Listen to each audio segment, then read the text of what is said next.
भगवान न करे इस तरह का अंत किसी को दे।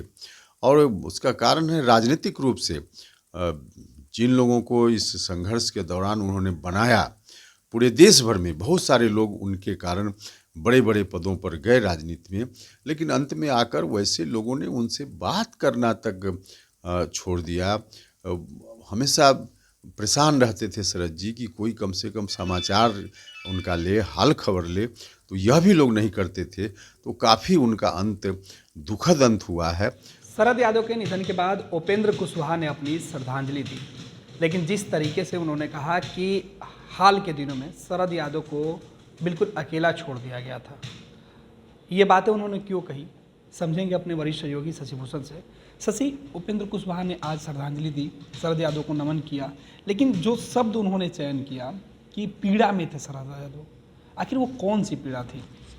देखिए, सबसे पहले तो वाकई एक युग का अंत है। ख़ास तौर पे समाजवादी आंदोलन से जितने भी नेता निकले, और शरद यादव केवल बिहार के नेता नहीं थे, बिहार उनकी मातृभूमि भी नहीं थी, लेकिन हाँ, कर्मस्थली जरूर रही और फर्स्ट बिहार अपनी तरफ से एक शोक संवेदना जताता है वैसे नेता को लेकर के जिन्होंने बिहार की राजनीति से देश की राजनीति को लंबे समय तक प्रभावित किया। गणेश सम्राट, इसमें कोई शक नहीं है। अभी हम चर्चा के लिए जुड़े हैं कि आखिर क्यों उपेंद्र कुशवाहा ने ये कहा कि अंतिम दौर में शरद यादव अकेले रह गए थे। शरद यादव बेहद आहत महसूस कर रहे थे। शरद यादव ने जिन लोगों को आगे बढ़ाया देश की राजनीति में, बिहार की राजनीति में, आखिर उन्हीं लोगों ने क्यों उनको अकेला छोड़ दिया।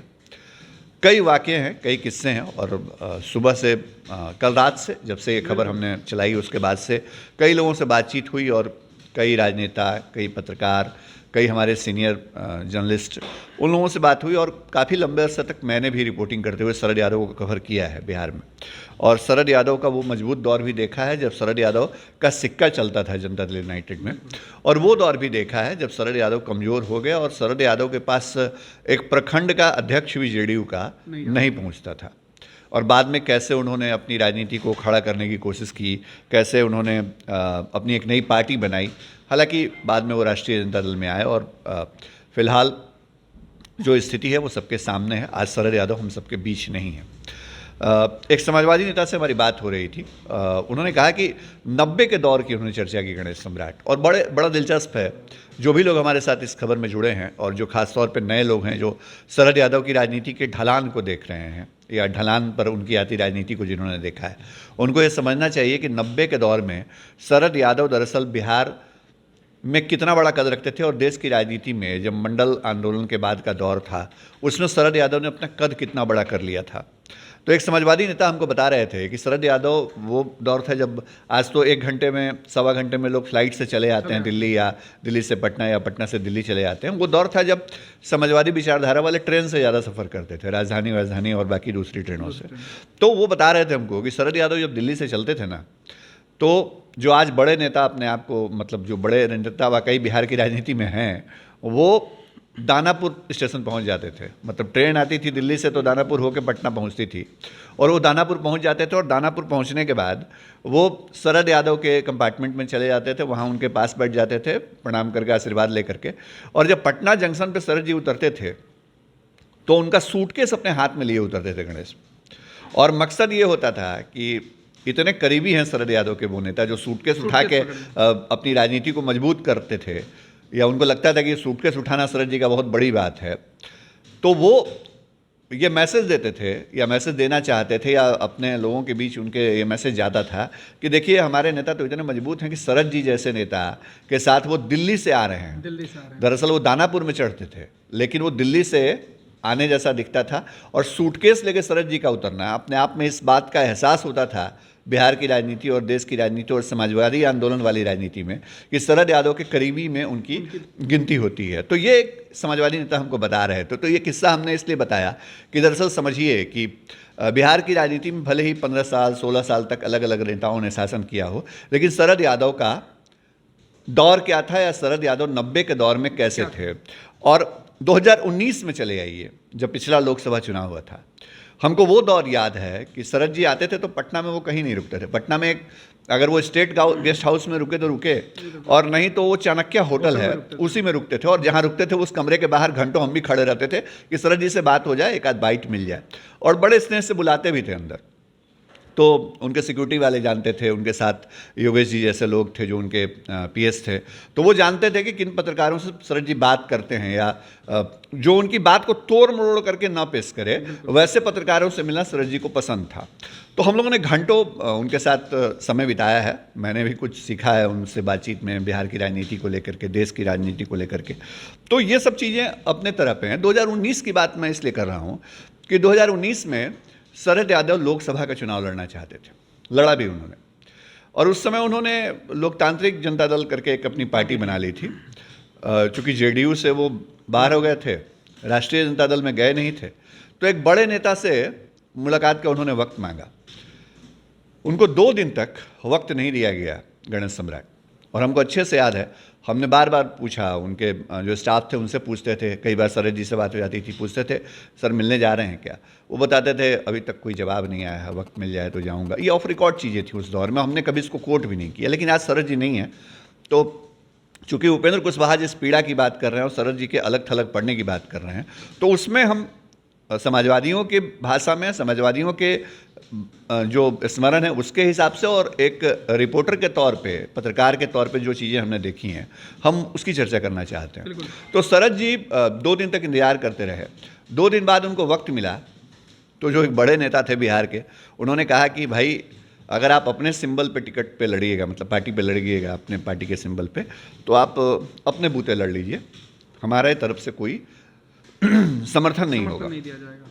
और नतीजा ये हुआ कि शरद यादव, जिन्होंने 2019 के लोकसभा चुनाव के पहले अपनी पार्टी बना ली थी, हालांकि उनकी सदस्यता का मामला कोर्ट में था, शरद यादव पार्टी में कुछ थे नहीं, राष्ट्रीय अध्यक्ष दूसरे लोग थे, सब कुछ थे, लेकिन शरद यादव को मजबूरी में जो नेताजी से वो मिलने के लिए 2 दिन इंतजार करना पड़ा उनको, उनकी पार्टी से उन्होंने टिकट लड़ा, सिंबल लिया, क्योंकि शर्त ही यही थी।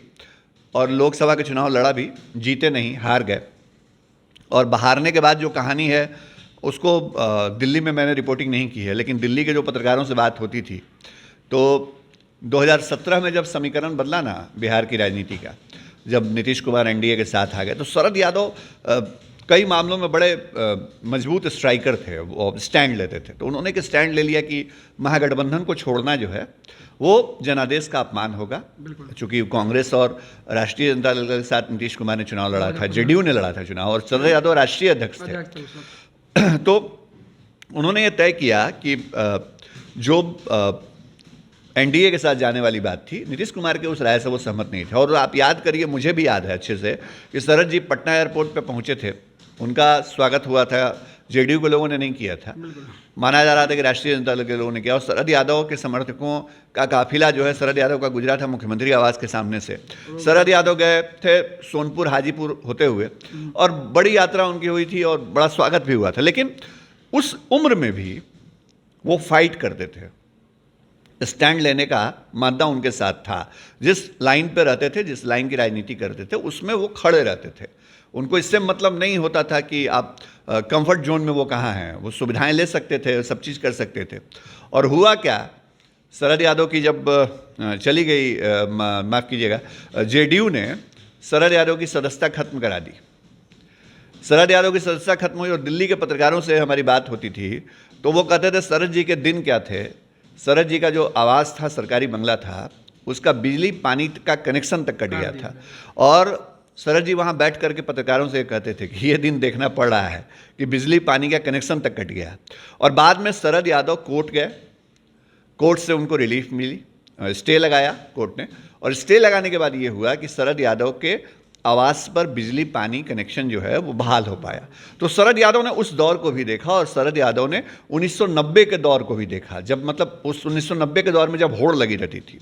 और कई सारे वाक़ये हैं, एक एक वाक़या अगर हम बताएं तो हो सकता है दिन निकल जाए, लेकिन हमने वो दौर भी देखा जब शरद यादव को जेडीयू के राष्ट्रीय अध्यक्ष के पद से हटाया जाना था। दिल्ली में पार्लियामेंट एनेक्सी में मीटिंग बुलाई गई थी, और यह तय कर लिया था नीतीश कुमार ने कि शरद यादव जो हैं वो अब राष्ट्रीय अध्यक्ष नहीं रहेंगे। चूँकि अगर वो राष्ट्रीय अध्यक्ष रहते तो राज्यसभा शायद उनको भेजा जाता, या चूँकि वो चुनाव हार गए थे तो वैसी स्थिति में बहुत सारी चीज़ें होती। लेकिन उन्होंने किया क्या, वो शरद यादव जो हैं वो उस दिन की तस्वीरें हैं, वहाँ के लोग बताते हैं, और जो उस दिन भी हमको याद है वहाँ से जो खबरें आई थी, जेडीयू का एक छोटा नेता भी जिस जगह पे बैठक थी शरद यादव के साथ नहीं था। नीतीश कुमार, उनकी पार्टी के तमाम नेता जो हॉल था उसमें मौजूद थे, और शरद यादव बाहर में खड़े होकर चाय पी रहे थे, कभी कुर्सी पे बैठ रहे थे, कोई उनके पास नहीं था। और हमने वो दौर भी देखा है जब शरद यादव आते थे 3-4 दिन के लिए, तय चीज़ें नीतीश कुमार करते थे, लेकिन राष्ट्रीय अध्यक्ष से शरद यादव तो कुछ सीटों को लेकर के उनका बड़ा दखल होता था लोकसभा में, विधानसभा चुनाव में। तो शरद यादव के यहाँ दरबार सजता था, ये भी हमने देखा है, विधायकों का, विधानसभा के दावेदारों का, लोकसभा के दावेदारों का। वो दौर धीरे धीरे जाता रहा। बहुत सारे एग्जाम्पल हैं। आप 2014 को याद करिए। 2014 में शरद यादव जब को राज्यसभा भेजे जाने की बात हो रही थी, नीतीश कुमार की पार्टी से, नीतीश कुमार के वो पार्टी के राष्ट्रीय अध्यक्ष थे, और कोई बात नहीं हो रही थी। उस वक्त भी वो 2 दिन से पटना में थे, कोई उनसे बात नहीं कर रहा था। तो अब लग रहा था कि शरद यादव का पत्ता तो यहीं कट जाएगा, लेकिन हुआ ये कि 2 ऐसे उम्मीदवार आ गए राज्यसभा के चुनाव में, एक अनिल शर्मा जो बिल्डर हुआ करते थे, और एक साबिर अली। ये दोनों बागी विधायकों के बूते ये चुनाव मैदान में आ गए थे, और बाजाबता वोटिंग तक की नौबत आई थी। विधानसभा में हमने वोटिंग का पूरा दिन कवर किया था। तो नतीजा ये हुआ कि शरद यादव को फिर कैंडिडेट बनाना पड़ा। तो राजनीति में कई दफ़े जब राजनीति में शरद यादव को किनारे लगाने की कोशिश की गई गणेश, तो परिस्थितियां ऐसी बनी कि शरद यादव मजबूत बन के वापस आए। लेकिन ये सच्चाई है, आज एक बड़े नेता का अंत हुआ है कल, और सभी लोगों के पास अपने किस्से हैं, सभी लोग उनसे जुड़े स्मरण उन्होंने रखे हैं। दही चूड़ा के मौके पर शरद यादव आते थे पटना।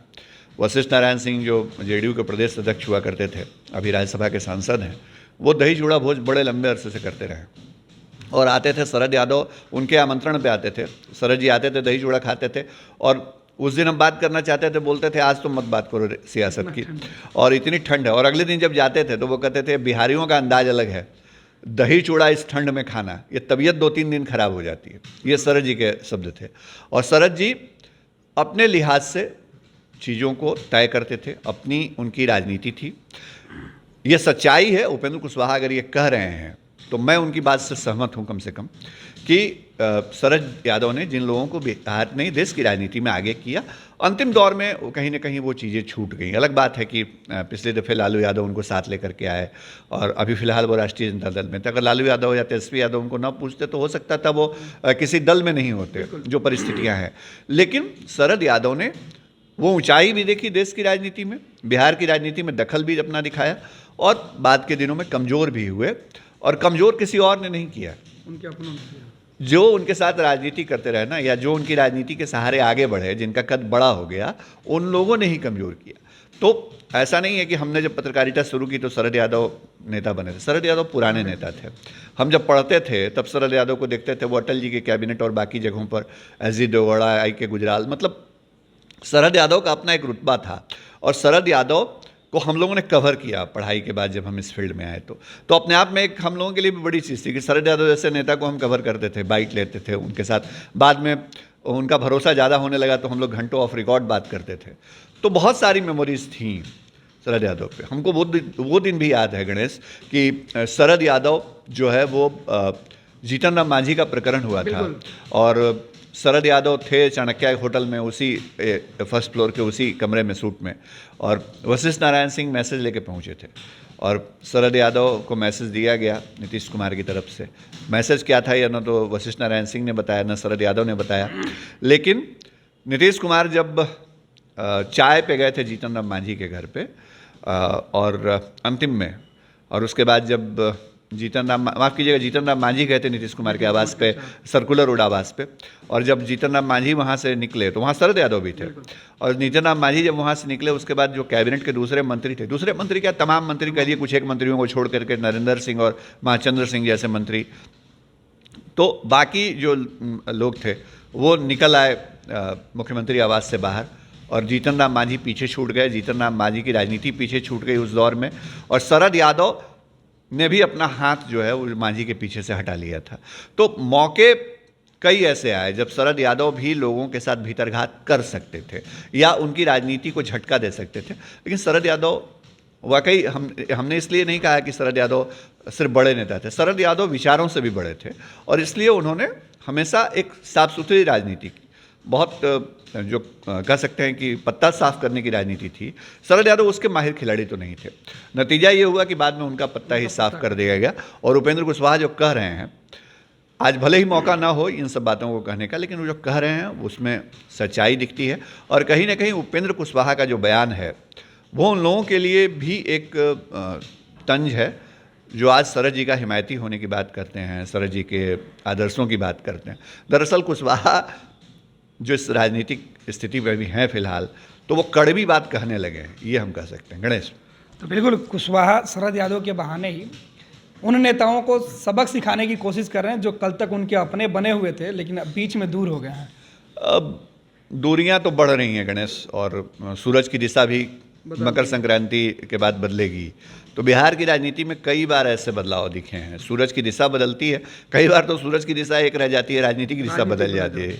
लेकिन इस बार तो है, ऐसा लगता है कि इस बार थोड़ा बदलाव जो है, जैसे जैसे ठंड थोड़ी कम होगी, थोड़ी राजनीतिक तपिश बढ़ेगी, संकेत मिलने शुरू हो गए हैं। अगर उपेंद्र कुशवाहा ने ये बातें कही हैं तो हम जैसे लोग अगर समझ रहे हैं, तो जिन लोगों पे बात कही है तो वो तो भली बात ही समझ रहे होंगे। गणेश, शशि, आखिरी सवाल, जिस दही चूड़ा की बात आप कर रहे थे कि दही चूड़ा खाने के बाद एक ठंड की बात करते हैं, संजोग कहें या इसको शरद यादव जी से लेकर जोड़ा जाए तो कल दही चूड़ा का भोज होना है और उसके ठीक पहले शरद जी का जाना भी बहुत दुखद है। और सभी लोगों ने, लगभग तमाम पार्टियों ने, अभी खबर आई कि चिराग पासवान ने भी अपने दही चूड़ा भोज को स्थगित कर दिया, रद्द कर दिया।